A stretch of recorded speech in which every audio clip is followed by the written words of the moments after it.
बिस्मिल्लाहिर्रहमानिर्रहीम। मेरा नाम डॉक्टर इजहार हुसैन है और आज से मैं बायोकेमिस्ट्री के लेक्चर स्टार्ट करता हूँ स्टूडेंट्स। तो सबसे पहला जो हमारा टॉपिक है बायोकेमिस्ट्री का वो है स्ट्रक्चर ऑफ सेल। ठीक है, जो हमसे मांगा गया है कि स्ट्रक्चर के बारे में, सेल के स्ट्रक्चर के बारे में थोड़ा डिस्कस करें। ठीक है, पहले हमें ऑर्गेनाइजेशन ऑफ सेल्स की कंसेप्ट थोड़ा देता हूँ। ठीक है, ये सेल की ऑर्गेनाइजेशन किस तरह होती है। तो आप लोगों को पता है कि स्टूडेंट सेल जो है ना, ये basic structural and functional unit है लिविंग ऑर्गेनिज्म का, बॉडी का। ठीक है, हमारा बॉडी जो है ना, हमारा बॉडी वही सेल से बना हुआ है। ठीक है, हमारा बॉडी जो फंक्शन परफॉर्म करता है वो बेसिकली सेल के थ्रू परफॉर्म करता है। ठीक है, अगर हम हमारे बॉडी में सेल नहीं होते तो फिर हमारा बॉडी नहीं होता। ठीक है, हमारा जिस्म वजूद ही नहीं होता। ठीक है, तो सेल, तो ये जितने डिफरेंट सेल कंबाइन होते हैं, ठीक है, फिर ये क्या बनाते हैं, टिश्यू बनाते हैं। ठीक है, लाइक मैं आपको हमारा आपको पता है कि हमारे बॉडी में 4 टाइप्स के टिश्यू प्रेजेंट होते हैं। ठीक है, लाइक एक है एपिथेलियल टिश्यू। ठीक है, एपिथेलियल टिश्यू जो कि हमारे स्किन वगैरह आउटर सर्फेस में प्रेजेंट होते हैं। ठीक है, दूसरा है कनेक्टिव टिश्यू जो कि सपोर्ट प्रोवाइड करते हैं। आप लोगों को पता है कि ब्लड एक कनेक्टिव टिश्यू है। ठीक है, बून एक कनेक्टिव टिश्यू है, कार्टिलेज एक कनेक्टिव टिश्यू है। ठीक है, टेंडन्स, लिगामेंट्स। ठीक है, तीसरा है आप लोगों को पता है कि जो कंट्रोल करता है नर्वस टिश्यू। ठीक है, नर्वस टिश्यू जो हमारा सिस्टम को कंट्रोल करता है। ठीक है, नर्वस टिश्यू हो गए। ठीक है, मस्कुलर टिश्यू, चौथा है मस्कुलर टिश्यू जो कि कंट्रैक्शन वगैरह में रोल प्ले करता है। ठीक है, तो ये जो टिश्यू है ना, ये किससे बना होता है, डिफरेंट सेल्स कंबाइन होते हैं और टिश्यू बनाता है। ठीक है, तो ये सेल्स की ऑर्गेनाइजेशन है। फिर टिश्यू के बाद क्या बनता है, टिश्यू के बाद बनता है स्टूडेंट्स डिफरेंट टिश्यू जो कंबाइन होते हैं तो ऑर्गन बनाते हैं। ठीक है, लाइक मैं आपको एग्जांपल देता हूँ। ठीक है स्टूडेंट्स, एग्जांपल मैं आपको देता हूँ हार्ट। हार्ट एक ऑर्गन है। ठीक है, हार्ट, अब हार्ट में मसल्स भी प्रेजेंट होता है। ठीक है, मसल क्या करवाते हैं, मसल कंट्रैक्शन और रिलैक्सेशन करवाते हैं। ठीक है, मसल प्रेजेंट होते हैं। दूसरा हार्ट में क्या है, कनेक्टिव टिश्यू प्रेजेंट होते हैं। ठीक है, तो मस्कुलर टिश्यू प्रेजेंट है, कनेक्टिव टिश्यू प्रेजेंट है। ठीक है, कनेक्टिव टिश्यू का काम क्या होता है, वो सपोर्ट प्रोवाइड करता है। ठीक है, तो ये इस तरह प्रेजेंट है। और हार्ट में जो है ना, नर्वस टिश्यू भी प्रेजेंट है। ठीक है, न्यूरॉन्स वगैरह ये भी प्रेजेंट है। ठीक है, जो कि हार्ट को कंट्रोल करते हैं। ठीक है, तो ये आर्गन जो है ना, ये डिफरेंट टिश्यू से बना होता है। ठीक है, और स्पेसिफिक फंक्शन पर परफॉर्म करता है। हार्ट का एग्जांपल नहीं दिया, बाकी आप लोग ब्रेन, किडनी, जितने भी ऑर्गन हैं सारे एग्जांपल देते हैं। फिर जब डिफरेंट ऑर्गन कंबाइन होते हैं वो सिस्टम बनाते हैं। क्या बनाते हैं, सिस्टम बनाते हैं स्टूडेंट्स, सिस्टम। अब आप लोगों को डिफरेंट एग्जांपल याद है। ठीक है, लाइक डाइजेस्टिव सिस्टम हो गया, डाइजेस्टिव सिस्टम, इसमें माउथ से लेकर एनस तक जितने भी ऑर्गन्स इन्वॉल्व है ना, तो ये डिफरेंट ऑर्गन कंबाइन होते हैं एक सिस्टम बनाता है। ठीक है, तो ये हो गया एक सिस्टम, डाइजेस्टिव सिस्टम। तो ये सारे सिस्टम जो कंबाइन होते हैं तो क्या बनाते हैं, ऑर्गेनिज्म बनाते हैं ना स्टूडेंट्स, ऑर्गेनिज्म। लाइक ऑर्गेनिज्म क्या है, ह्यूमन एक ऑर्गेनिज्म है। ठीक है, इसमें डिफरेंट सिस्टम कंबाइन होते हैं, like digestive system, respiratory system, urinary system, reproductive system, different system combine होते हैं और ऑर्गेनिज्म बनाते हैं। ठीक है, तो ये हमारा बेसिकली सेल ऑर्गेनाइजेशन था। ठीक है स्टूडेंट्स, तो माय डियर स्टूडेंट्स, हमारे सेल स्ट्रक्चर में दूसरा जो है ना, हम डिस्कस करेंगे कि प्रोक्रियाटिक सेल एंड यूक्रियाटिक सेल में डिफरेंस क्या है। ये आप लोगों ने एफएससी में भी पढ़ा होगा, लेकिन मैं जो मेन डिफरेंसेस है ना वो मैं एक्सप्लेन करता हूँ। ठीक है, तो पहला जो मेजर डिफरेंस है ना, वो on the basis of nucleus है, ट्रू न्यूक्लियस।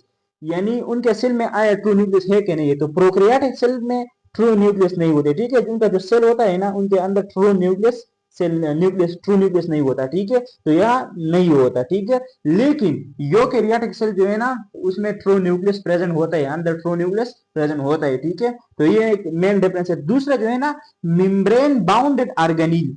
स्टूडेंट्स, प्रोक्रियाटिक सेल में मेम्ब्रेन बाउंडेड ऑर्गेनील नहीं होते। ठीक है, ये वर्ड याद रखना, मेम्ब्रेन यानी वो ऑर्गेनील जिससे मेम्ब्रेन सराउंड हो। ठीक है, लाइक मैं एक एग्जांपल देता हूँ, माइटोकॉन्ड्रिया हो गया, ये एक मेम्ब्रेन बाउंडेड ऑर्गेनील है। ठीक है, लाइसोसोम हो गया। ठीक है, एंडोप्लाज्मिक रेटिकुलम हो गया। ठीक है स्टूडेंट्स, तो ये मेम्ब्रेन बाउंडेड ऑर्गेनील है। ठीक है, वो प्रेजेंट नहीं होगी। आप लोगों के जहन में सवाल आएगा कि राइबोसोम भी एक ऑर्गेनील है। ठीक है, लेकिन वो दोनों में प्रेजेंट है।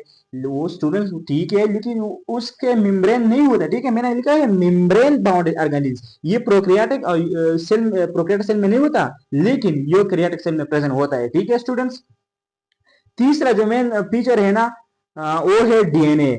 स्टूडेंट्स, प्रोकैरियोटिक सेल में डीएनए जो है ना, वो किस तरह डीएनए प्रेजेंट है, सर्कुलर डीएनए प्रेजेंट होता है। ठीक है स्टूडेंट्स, सर्कुलर डीएनए। लेकिन यूकेरियोटिक सेल में जो है ना, वो लीनियर लीनियर डीएनए प्रेजेंट होता है। ठीक है, लीनियर। ठीक है, तो ये याद रखना, लीनियर डीएनए। ठीक है, और प्रोकैरियोटिक सेल में सर्कुलर डीएनए होते हैं और नेकेड नेकेड भी होते हैं। ठीक है स्टूडेंट्स, चौथा जो डिफरेंस है ना, वो सेल डिवीजन है स्टूडेंट्स। प्रोकैरियोटिक सेल में सेल डिवीजन बाइनरी पेशन के थ्रू होते हैं, बाइनरी पेशेंस के थ्रू होता है। यानी बाइनरी पेशन किस तरह होता है कि ये एक सेल है, सपोज करो ये एक सेल है। ठीक है, ये प्रोकैरियोटिक सेल है, तो ये दो सेल में डायरेक्ट डिवाइड होते हैं। ठीक है, कोई भी प्रोसेस वगैरह नहीं होती, बस सिंपल एक सेल दो सेल में डिवाइड होते हैं। लेकिन यूकेरियोटिक सेल में सेल या तो माइटोसिस में डिवाइड के थ्रू होगा, माइटोसिस, जितने बॉडी सेल है वो सारे माइटोसिस के थ्रू डिवाइड होते हैं, या मियासिस। ठीक है, मियासिस, मियासिस में दोनों होते हैं, मियासिस जो है ना जर्म सेल में होते हैं, ठीक है। तो जर्म सेल में माइटोसिस भी होते हैं, मियासिस भी होती है, ठीक है। लेकिन बाकी जो बॉडी सेल है उसमें सिर्फ माइटोसिस होती है। तो यूकेरियोटिक सेल में सेल डिवीजन माइटोसिस और मियासिस के थ्रू होता है, और प्रोकैरियोटिक सेल में सेल डिवीजन बाइनरी रिप्रेजेंटेशन के थ्रू होते हैं, ठीक है स्टूडेंट्स। इसके अलावा और भी डिफरेंसेस है। प्रोकैरियोटिक सेल में 70 एस राइबोसोम होते हैं, आप लोगों को पता है कि साइज के थ्रू होता है, ठीक है, 70 एस राइबोसोम, जो कि अल्ट्रा सेंट्रीफ्यूगेशन प्रोसेस के थ्रू ये मालूम किया गया था। यूकेरियोटिक सेल में दोनों प्रेजेंट होते हैं, 70 एस भी होते हैं और 80 एस भी होते हैं। स्टूडेंट्स आप लोग कहेंगे ये किस तरह? स्टूडेंट 70 एस जो है ना वो माइटोकॉन्ड्रिया और क्लोरोप्लास्ट, आप लोगों को पता है एफएससी में पढ़ा होगा। तो 70 एस माइटोकॉन्ड्रिया में प्रेजेंट होते हैं और 80 एस बाकी में सिंपल साइटोप्लाज्म में होता है, ठीक है। अब एक दूसरा सवाल आप लोगों के जेहन में आएगा स्टूडेंट्स, कि अगर प्रोकैरियोटिक सेल में न्यूक्लियस नहीं है, ट्रू न्यूक्लियस नहीं है, तो डीएनए किधर प्रेजेंट है, ठीक है स्टूडेंट्स। तो मैं इसका एक कंसेप्ट देता हूं, ठीक है। तो ये एक प्रोकैरियोटिक सेल है, ठीक है स्टूडेंट्स। सपोज करो ये बैक्टीरिया है, ठीक है। इसमें इसमें ट्रू न्यूक्लियस नहीं होता, लेकिन डीएनए किधर होता है? डीएनए एक स्पेसिफिक रीजन में प्रेजेंट होता है, ठीक है स्टूडेंट्स। उस स्पेसिफिक रीजन को सर्कुलर डीएनए है, ठीक है। उस स्पेसिफिक रीजन को हम कहते हैं, ये तो डीएनए है, लेकिन जिधर जिधर ये डीएनए प्रेजेंट है ना स्टूडेंट्स, उसको हम कहते हैं न्यूक्लियाइड। न्यूक्लियाइड, ये इंपॉर्टेंट पॉइंट है, ठीक है। प्रोकैरियोटिक सेल में जो हमारे जो जेनेटिक मटेरियल है, जो डीएनए है, वो एक स्पेसिफिक रीजन में प्रेजेंट होता है साइटोप्लाज्म के अंदर, उसको हम कहते हैं न्यूक्लियाइड। ये याद रखना है, ठीक है स्टूडेंट्स। और यूकेरियोटिक सेल में डीएनए जो है न्यूक्लियस के अंदर होते हैं, ठीक है students.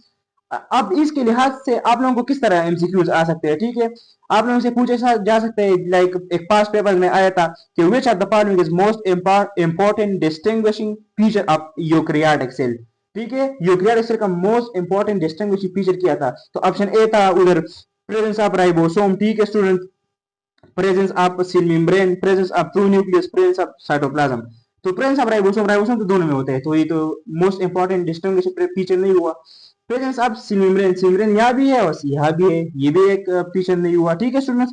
Presence of cytoplasm, cytoplasm यहाँ भी है और यहाँ भी है, तो ये भी नहीं हुआ। तो मेन डिस्टिंग्विशिंग फीचर जो होता है ना, वो होता है presence of true nucleus. Eukaryotic cell में ट्रू न्यूक्लियस प्रेजेंट होता है, प्रोकैरियोटिक में नहीं होता। तो इस तरह पास्ट पेपर से इस तरह इस लिहाज से एमसीक्यूज आ सकते हैं, ठीक है। तो ये था हमारा स्ट्रक्चर ऑफ द सेल, ठीक है। तो ये फर्स्ट टॉपिक था हमारा स्टूडेंट्स। फिर हम नेक्स्ट टॉपिक पे डिस्कस करेंगे, तब तक के लिए अल्लाह हाफिज।